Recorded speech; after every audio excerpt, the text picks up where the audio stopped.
ओम नमः सिद्धेभ्य। नमो नमः सत्तुहितं कराय वीराय भव्याम्बुजभास्कराय अनंतलोकाय सुरार्चिताय देवादिदेवाय नमो जिनाय देवादिदेवाय नमो जिनाय। पंच परमेष्टि भगवान की जय। परम पूज्य आचार्य भगवंत गुरुवर विशुद्ध सागर जी मुनि महाराज जी की जय। परम पूज्य मुनि श्री सुप्रभ सागर जी महाराज जी की जय। समीचीन विकल्पों का सम्यक समाधान। सम्यक ज्ञान की वह अलौकिक विधा जो हमारे जीवन को सम्यक ज्ञान रूपी ज्योति से ज्योतित करने वाली है, क्योंकि जहाँ अज्ञान है वहाँ अंधकार है और उस अंधकार को दूर करने का एकमात्र उपाय है कि हम अपने ज्ञान को सम्यक ज्ञान बनाने का पुरुषार्थ करें। परम पूज्य आचार्य भगवंत गुरुवर विशुद्ध सागर जी महाराज के मंगल सुभाषित से परम पूज्य मुनि श्री सुप्रभ सागर जी महाराज द्वारा प्रश्ना नाम के स्वाध्याय के रूप में प्रदत्त वह अलौकिक विधा जिसके माध्यम से हम अपने अज्ञान रूपी अंधकार को निश्चित ही दूर करके और अपने जीवन में सम्यक ज्ञान रूपी ज्योति को ज्योतित कर सकते हैं, और वही सम्यक ज्ञान हमारे आत्मा के कल्याण का पथ प्रशस्त कराने वाला होता है। ऐसे आत्मकल्याण की वह अनूठी विधा समीचीन विकल्पों का सम्यक समाधान प्रारंभ करते हैं। आप भी यदि चाहें तो अपना विकल्प परम पूज्य मुनिश्री तक भेज करके उसका सम्यक रूप से समाधान प्राप्त कर सकते हैं। आज के पहले विकल्प के लिए सिद्ध क्षेत्र फलहोड़ी बड़ा गाँव धसान मध्य प्रदेश से पंडित सुरेंद्र कुमार सिंघई महाराज श्री के श्री चरणों में सपरिवार कोटि कोटि नमोस्तु निवेदित करते हुए अपना समीचीन विकल्प रख रहे हैं कि महाराज श्री प्रति नारायण को मोक्ष क्यों नहीं होता है, जबकि तिलोई पंक्ति में वर्णित है कि 24 तीर्थंकर गुरुजन माता पिता चक्रवर्ती बलदेव नारायण प्रति नारायण नारायण रुद्र कामदेव कुलकर ये सब पुरुष नियम से सिद्ध होते हैं, तो प्रति नारायण को मोक्ष क्यों नहीं होता। हमारे समीचीन विकल्प का सम्यक समाधान करने की अनुकंपा करें। नमोस्तु महाराज जी, नमोस्तु। ओम नमः सिद्धम। परम पूज्य आचार्य भगवान गुरुवर विशुद्ध सागर जी महाराज की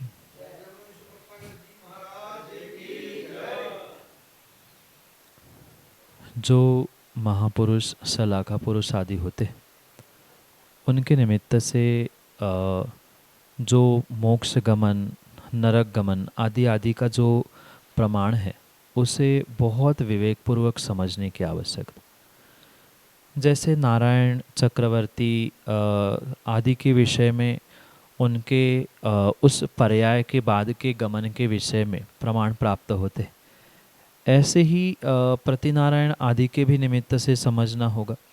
भले ही आगम ग्रंथों में प्रतिनारायण का मोक्ष का प्रमाण प्राप्त नहीं होता, क्योंकि वहाँ ये समझना होगा कि ये कोई नियामक नहीं है कि प्रत्येक प्रतिनारायण मोक्ष को ही प्राप्त करने वाला हो।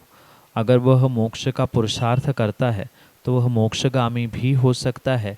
ये समझने के लिए वहाँ पर गाथाओं में या आगम ग्रंथों में कोई ये प्रमाणित नहीं किया गया कि प्रतिनारायण का मोक्ष होता है या नहीं होता।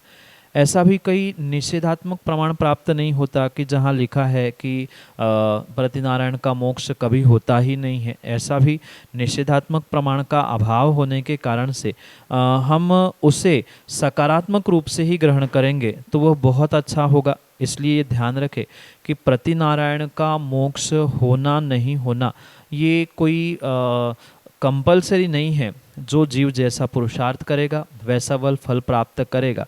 प्रतिनारायण के प्रति भी मोक्ष का नियामक होना आवश्यक नहीं है। वहाँ वह कंपलसरी नहीं है, पर पुरुषार्थ करने से वो जा भी सकता है, नहीं भी जा सकता है। यह बात सिद्ध करने के लिए वहाँ प्रमाणित नहीं किया गया कि प्रतिनारायण का मोक्ष होता है। निषेध रूप प्रमाण भी नहीं है, मतलब नहीं होता, ये प्रमाणित भी नहीं है, और होता है इसका भी प्रमाण नहीं है। ये सिद्ध करता है कि अगर प्रतिनारायण अपनी इस पर्याय में या आने वाली पर्यायों में भी पुरुषार्थ करता है तो उस पुरुषार्थ के माध्यम से नियम से ही मोक्ष जा सकता है। यही आपके लिए सम्यक समझ। अंश जैन, आहार जी गुरुकुल, मध्य प्रदेश से महाराज जी के चरणों में बारंबार नमोस्तु निवेदित करते हुए अपना समीचीन विकल्प रख रहे हैं कि महाराज जी, यदि कोई बालक चाहे कि वह मुनि श्री की सेवा के लिए उनके साथ रहे, अपने दोस्तों, माता पिता, मोह आदि को छोड़कर, तो वह रह सकता है क्या? हमारे समीचीन विकल्प का सम्यक समाधान करने की अनुकंपा करें। नमोस्तु महाराज जी, नमोस्तु। गुरु की सेवा करने के लिए, मुनिराजों की सेवा करने के लिए, चाहे श्रावक युवा हो, प्रौढ़ हो या बालक क्यों ना, वह अपने घर वालों की आज्ञा लेते हुए, स्वयं की अनुकूलता देखते हुए घर परिवार को छोड़कर मुनिराज की सेवा करने में रह सकता है। उसमें कोई भी किसी भी प्रकार से कोई दोष नहीं है। पर ये ध्यान रखना आवश्यक है कि इस कार्य के लिए, मतलब मुनिराजों की, गुरुओं की सेवा करने के लिए घर वालों का, माता पिताओं का क्या रुझान है। क्योंकि अक्सर यही होता है कि माता पिता, दोस्त या परिवार, समाजजन आदि को छोड़कर कोई कहीं पहुंचने का प्रयास करता है तो लोग उसे मूर्ख समझते हैं या बिना काम के समझते हैं। तो उनसे कैसे आप फेस कर सकते हैं, आपके भीतर क्या गुरु के प्रति समर्पण सेवा के भाव है, ये तो आप व्यक्तिगत रूप से ही जानते। इसलिए ये विकल्प नहीं पालना चाहिए कि क्या होना, कैसे होना चाहिए या कर सकते हैं कि नहीं कर सकते।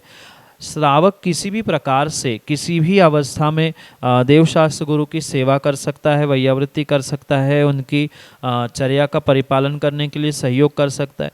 इसलिए ध्यान रखें कि जो आप किसी गुरु या मुनिराजों की सेवा करना चाहते हैं तो ऐसे ठोस कदम उठाने से पहले अपने आप को, अपने मन को पक्का करते हुए मुनिराज की सेवा करने का निर्णय करें। और स्वाभाविक सी बात है, मुनिराजों की सेवा करते करते कभी भाव भी बदल सकते हैं। भाव बदलने के बाद फिर क्या निर्णय होगा ये भी सोच सकते।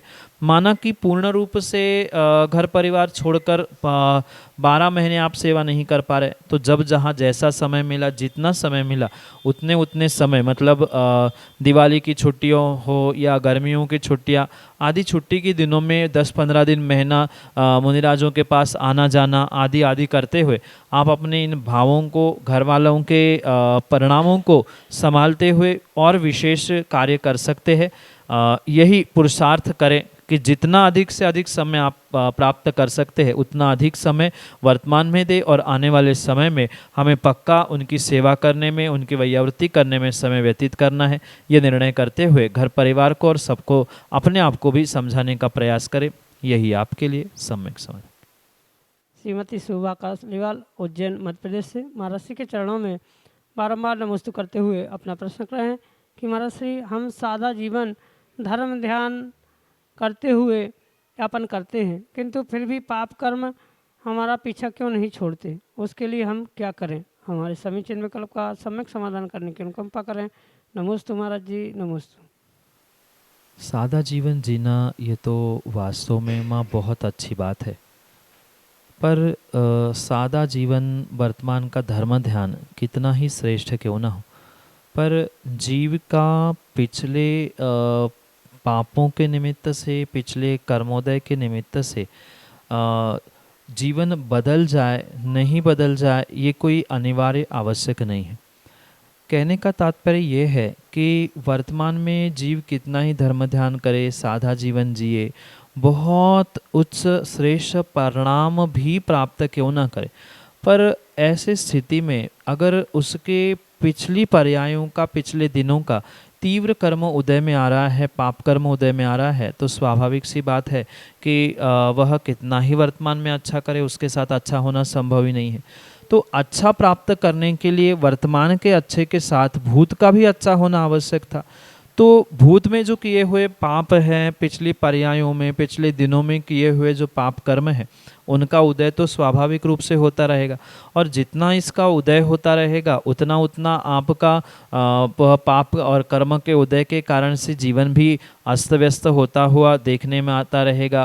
वही पाप या वही विपरीतताएं पुनः आपका पीछा करते हुए आपको प्रतीत होंगी। इसलिए आप इन बातों को छोड़ते हुए, इन विकल्पों को छोड़ते हुए निर्णय करें कि कोई बात नहीं है, जो पूर्व में किया है वह आज उदय में आ रहा है, आने वाले समय में मैं और संभलते हुए और बचते हुए चलने का प्रयास करें, जिसके माध्यम से आपका जीवन जो वास्तव में सादा और धर्म ध्यानमय हो रहा है उसे वो आप और बढ़ाते हुए अपने आप को, अपने परिणामों को संभालने का अवश्य ही पुरुषार्थ करें। यही आपके लिए सम्यक समाधान। श्रीमती रचना भारेल, उज्जैन, मध्य प्रदेश से महर्षि के चरणों में बारंबार नमोस्तु निवेदित करते हुए अपना प्रश्न करें कि महर्षि, सामायिक और प्रतिक्रमण में क्या अंतर है? हमारे समीचीन विकल्प का सम्यक समाधान करने की अनुकंपा करें। नमोस्तु महाराज जी, नमोस्तु। समता में सर्वभूतेषु संयम शुभ भावना, आर्द्र रौद्र परित्याग तद्धि सामायिकम मतम। अर्थात सभी जीवों के प्रति समता परिणामों के साथ राग द्वेष का विसर्जन करते हुए संयम के प्रति जो शुभ परिणाम है, और समता के साथ मतलब संसार के सभी जीवों के प्रति समता, स्वयं के प्रति भी समता आदि परिणामों के साथ आर्द्र रौद्र ध्यान का त्याग करना, इसका ही नाम आचार्यों ने सामायिक कहा है। शब्द ही स्पष्ट कह रहा है, सम आ एक, समानता से आने वाले जो परिणाम हैं उसे प्राप्त करना, उसे संभालना, यह जो पुरुषार्थ है यही वास्तविकता में सामायिक है। और जो प्रतिक्रमण है वह किए गए पापों का, किए गए दोषों का प्रक्षालन करने के लिए किया जाता है। जैसे प्रतिक्रमण एक प्रायश्चित का भेद है जो कि एक अंतरंग तप के माध्यम से आचार्य भगवंतों ने आगम ग्रंथों से प्रदान की। इसलिए सामायिक और प्रतिक्रमण ये दोनों बिल्कुल भिन्न भिन्न विधाएं हैं। एक वर्तमान और भविष्य को संभालने का प्रयास सामायिक के माध्यम से करता है, और भूत में, अतीत में हुए हुए गलतियों का प्रक्षालन करने का पुरुषार्थ प्रतिक्रमण के माध्यम से किया जाता है। क्योंकि प्रतिक्रमण में जो भी दोष लगे हैं या नहीं लगे हैं उनके प्रति तस्मिच्छामि दुक्कडम किया जाता है। मतलब यह दोष मेरे मिथ्या हो, ये गलती पुनः मुझसे ना दोहराई जाए, इस प्रकार के अभिप्राय से प्रतिक्रमण किया जाता है। जो अतिक्रमण किया जाता है, मतलब अतिचार, अनाचार, अनाभोग आदि आदि रूप व्रतों में, नियमों में जो भी अतिक्रमण होता है यानी उनका उल्लंघन होता है, उस अतिक्रमण को ठीक करने के लिए प्रतिक्रमण किया जाता है। और प्रतिक्रमण के बाद ही सामायिक करने की आज्ञा आचार्य भगवंतों ने दी है। क्योंकि दिन भर या रात्रि भर में जितने भी पाप, जितनी भी गलती, जितने भी दोष हुए, पहले उसका प्रक्षालन होना चाहिए प्रतिक्रमण के माध्यम से, और उसके उपरांत अगर सामायिक होती है तो वह सर्वश्रेष्ठ सामायिक मन को शांत करने वाली, समान परिणामों को और समता को देने वाली हो सकती। इसलिए ये ध्यान रखें कि सामायिक में समता परिणाम, सभी जीवों के प्रति मैत्री भाव आदि की भावना उत्पन्न होना आवश्यक है, और प्रतिक्रमण में दया करुणा से युक्त होते हुए स्वयं की आत्मा के प्रति जो भी दोष, जो भी अतिचार अनाचार घटित हुए हैं, उन सभी अतिक्रमण का प्रतिक्रमण यानी उनको पुनः ठीक करने का प्रयास यहाँ पर किया जाता है। जबकि प्रतिक्रमण में भी समता परिणाम तो चाहिए पड़ते हैं, पर वहाँ जो दोषों की, गलतियों की जो क्रियाएं घटित हुई है उनको सुधारने का मुख्य अभिप्राय होता है। सामायिक में समता की मुख्यता होती है, वहाँ भी गलती ना हो, पिछली गलती को मैं सुधार लूँ, ये भावना तो वहाँ भी रहती है, पर मुख्यता किसकी है उस पर वह कार्य निर्धारित होता है। जैसे मुनिराजों के लिए 3 समय की सामायिक करना आवश्यक लिखा है, 2 समय का सामान्य दैवसिक रात्रिक प्रतिक्रमण के साथ एक इरियाप्रत प्रतिक्रमण भी कहा, 7 प्रकार के प्रतिक्रमण कहे, सामायिक भी अनेक प्रकार से आचार्यों ने कही है।